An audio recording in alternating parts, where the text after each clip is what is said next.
Okay, so I just wanted to show you our finished homeschool planner. This was for the 2015 through 2016 school year. You saw the one that I will be using for next year. I briefly went through it, but it wasn't filled out. But I want to show you this one for the previous school year, since it is all filled out, just to show you kind of what I do, I guess.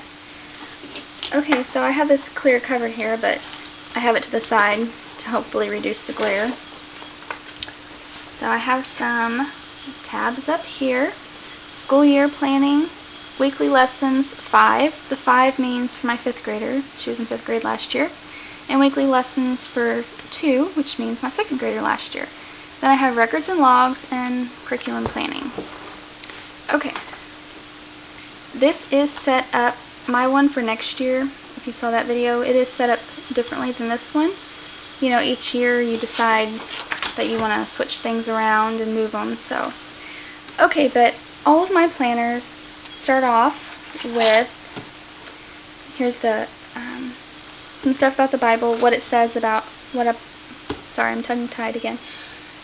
This is what the Bible says about, in my opinion, about teaching your children in homeschool, so I have that in there. We have our mission statement in here, and the homeschool law for our state in here, and then it goes to determining a school year. So I have how I figured out when I want to start school, when I want to end school, in our calendar. And this page is the planned school hours, because we have to keep track of our hours. So this is for my oldest. For each subject, how many hours that we should have had. So down here I have that for her core hours I planned on 640, and for non-core I planned on 420. So our total planned hours should be 1,060. And we're only required to have 1,000 hours. Done the same thing for my 2nd grader, and her hours are different. And this is a rough page. I have a page like this, and it's titled Summer Break Activities. And this is because our school year starts July 1st and ends June 30th the following year.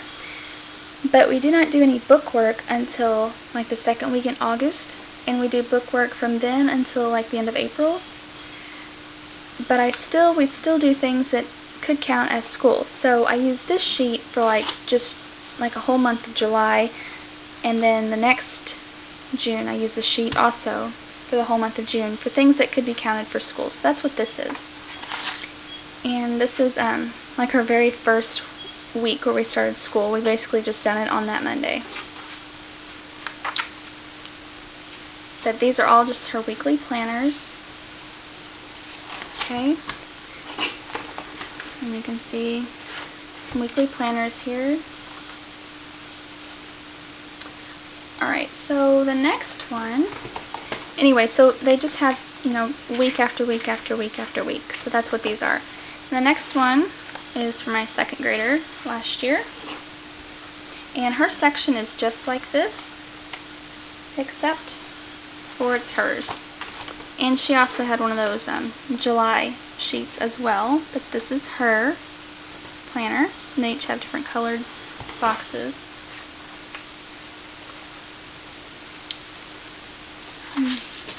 You can see this is what the back of them looks like, in case you're wondering. Alright, then I have a records and log section. Just a second. I missed one over here. Okay. You can see this was June that we just ended. Well, or almost ending.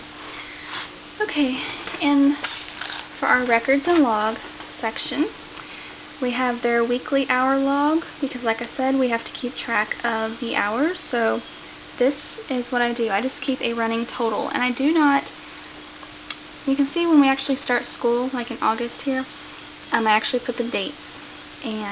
But for June and July, well, in this case, we actually started school last year in June for certain reasons.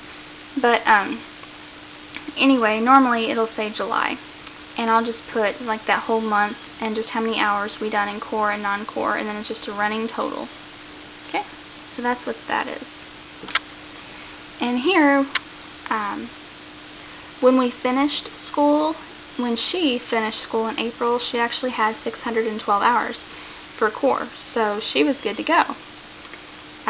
But then I finished counting up April and June, and that's how many she has now. So they also, okay, so they each have this sheet, which is the year-end hours totals, and this is for my 5th grader last year, and I just wrote down all the subjects she had and how many hours that she had. So she ended up having 250 hours for Bible, 137 hours for math, it goes on down, then 67 hours for science, and then the non-core over here. So her total hours for core was 648, and her total for non-core was that. How many are we legally required to have? Only 600, and then 400. How many did I plan? I planned 640, and I planned 420. And then the combined of the same. So the total hours, so my 5th grader total, she had 1313 hours.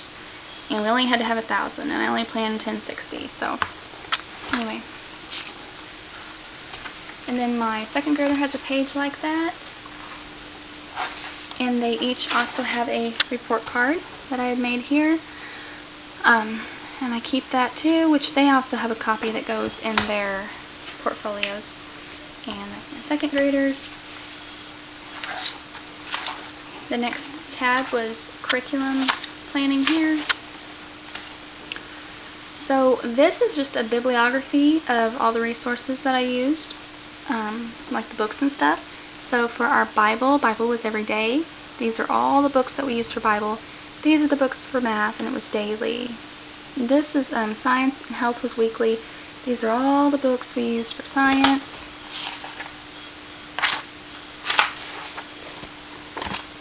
And for history, that's what we use for reading. Language arts consist of spelling, typing, writing, English, grammar, vocabulary, literature study. So that's all the stuff we used for that, and so on. And then they're non-core. And then they also have a page of their course of study.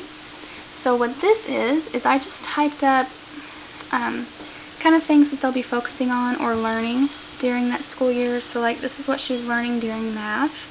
And I just typed up, like for her math, for example, I just went through the table of contents and just typed up the big headings, the divisions in the book as to what she's being taught.